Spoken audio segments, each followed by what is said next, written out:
Не само што тонеме во корупција, туку живееме и во системна заробена држава, предупредуваат експертите.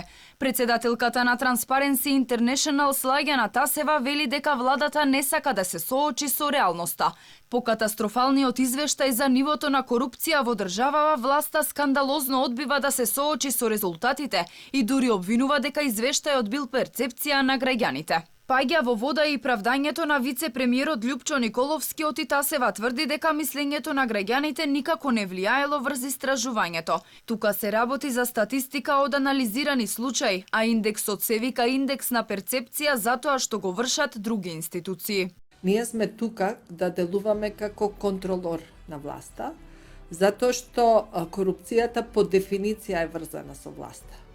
И нашата работа, ако сакаме да останеме објективни, е секогаш објективно да ја следиме работата на секоја власт. Вообичаено политичарите кога се во опозиција не се многу добри пријатели. Меѓутоа, кога ќе дојдат на власт, веднаш работите се свртуваат.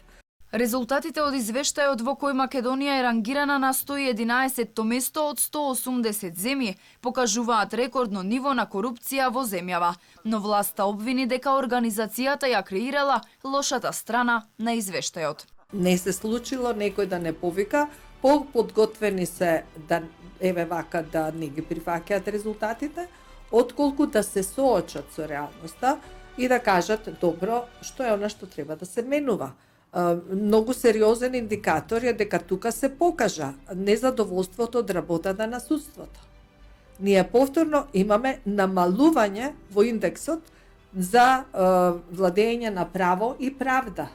Иако во предизборието СДСМ бомбастично најавуваше борба против корупцијата, скоро 4 години подоцна овој горлив проблем останува нерешен. Социјалдемократите дури назначија и човек кој специјално ке се занимава со ова, но за возврат добивме најлошо рангирање за нивото на корупција. Само за илустрација, во 2010 година Македонија беше на 62-то место по индексот за перцепција на корупција.